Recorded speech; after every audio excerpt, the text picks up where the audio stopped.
दोस्तों नमस्कार। Colonel Ajay, CEO Ajay astro money group first global astro finance digital channel से आपसे मुखातिब होता हूं। आज 6 जनवरी सन 2025। दोस्तों आज के एपिसोड में हम चर्चा करेंगे फूड कॉरपोरेशन ऑफ इंडिया यानी सरकार द्वारा गेहूं के महत्वपूर्ण टेंडर के बारे में।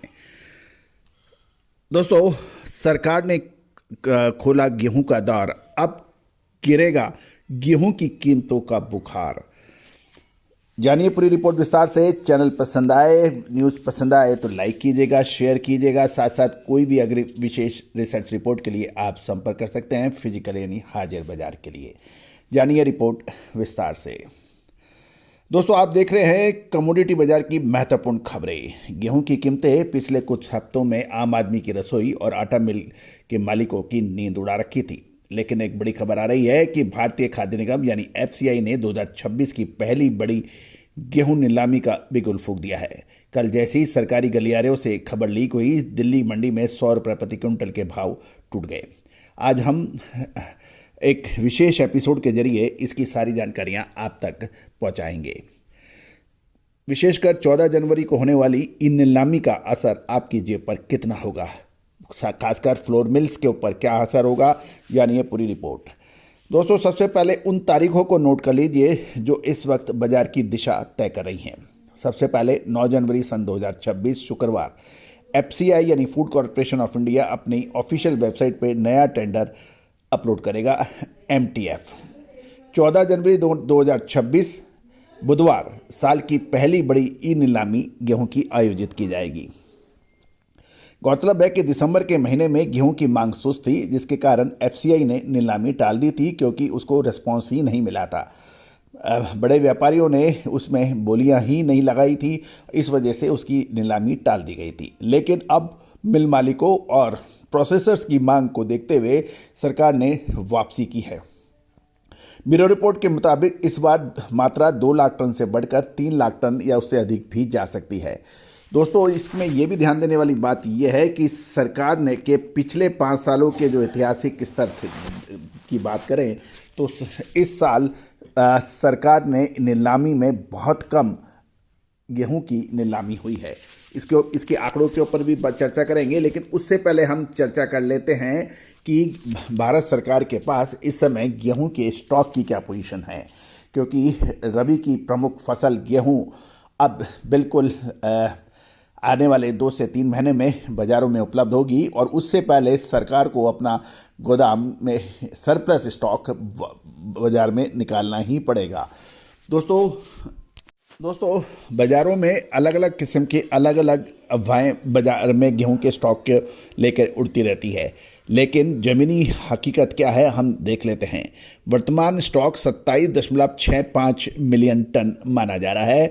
बफर स्टॉक 1 जनवरी को 13.80 मिलियन टन होना चाहिए सरकारी मानकों के आधार पर, यानी सरप्लस गेहूं 13.85 मिलियन टन अभी सरकार के पास सरप्लस है, जो इसको सरकार को बेचना होता है। इसका मतलब यह है कि हमारे पास ज़रूरत से दुगना गेहूं का स्टॉक सरकार के पास है और सरकार के पास कीमतों को नियंत्रित करने के लिए पर्याप्त हथियार मौजूद है। इसके अलावा रबी की नई फसल गेहूं की बस अब आने में लगभग 2.5 से 3 महीने बचे हैं, जिसका मिनिमम सपोर्ट प्राइस 2585 रुपये ऑलरेडी तय है। अब यदि हम पिछले 5 सालों का विश्लेषण देख लें तो आपको आइडिया हो जाएगा कि हमारे पास कितना सरप्लस है और पिछले 5 सालों के दौरान साल दर साल एफसीआई ने कितना माल बाज़ारों में निकाला है। सबसे पिछले 5 सालों में साल देखें तो साल 2023-24 में कीमतों को रोकने के लिए सरकार ने 10 मिलियन टन से ज़्यादा गेहूं खुले बाज़ार में बेचा था। इस साल यानी 2025-26 में केवल 5.3 लाख टन गेहूं ही बिक पाया है, यानी 10 लाख टन 10 मिलियन का मतलब है लगभग 1 करोड़ टन, और 1 करोड़ टन के मुकाबले साल 25-26 में मात्र 5.3 लाख टन गेहूं ही बिक पाया है। इसकी वजह क्या है? नवंबर की नीलामी में केवल 40% ही माल बिका था, लेकिन पंजाब और हरियाणा जैसे राज्यों में डिमांड अब भी 100% बनी हुई है। साथ साथ कुछ व्यापारी और इंडस्ट्रियलिस्ट और का कहना है कि बोली की समय 250 टन से बढ़ाकर 400 टन करना मास्टर स्ट्रोक साबित होगा और इसे ऑफ सीजन की बड़ी मिलों को राहत मिलने की और काला बाजारी रुकने में मदद मिलेगी। अब जान लेते हैं कि इस खबर का असर क्या हो सकता है। दोस्तों, जैसे ही खबर बाजार में आई, गेहूं के दाम 100 रुपये क्विंटल गिर गए। मंडियों में गेहूं के दामों में नरमी देखी गई। दिल्ली में भाव 2830 के पास आ गए थे और टेंडर की खबर आते ही बाजार में 100 रुपये की जबरदस्त नीचे का गोता लगा दिया। आटा कीमतों में राहत। यदि मिले 2550 रुपये रिजर्व प्राइस पे उसने गेहूं मिलता है तो आने वाले 15 दिनों में आटा के पैकेट में गिरावट आने की प्रबल संभावना नजर आ रही है। साथ साथ अनसर्टेनिटी यानी अनिश्चितता का भी अंत हो सकता है। जो व्यापारी स्टॉक रोके बैठे हैं, अब उन्हें बाजार में माल निकालना ही पड़ेगा। ये तो बिल्कुल तय है कि सरकार वेट एंड वॉच की स्थिति से बाहर आ चुकी है। 14 जनवरी की नीलामी ये तय करेगी कि मार्च तक गेहूं की चाल क्या होगी।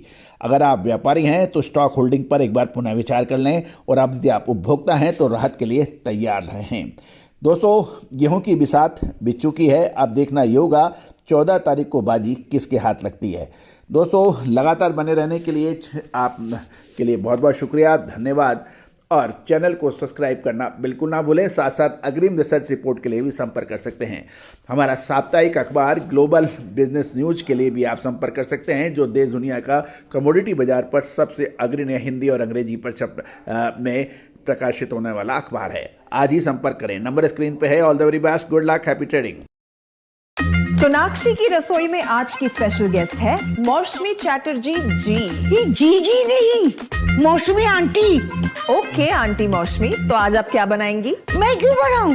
मैं तो गेस्ट हूँ, आप बनाओ, हम खाएंगे। एक्टिंग में तो हिट हो, अब खाना बनाओ सुपर हिट।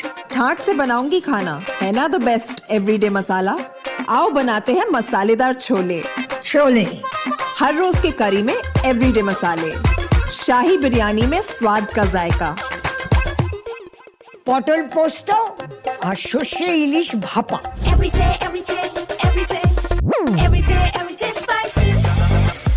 साफ मसाले, खुशबू और प्योर झाग, टेस्ट से भर दे हर जुबान पे स्वाद। एवरीडे मसाले, देश का स्वाद।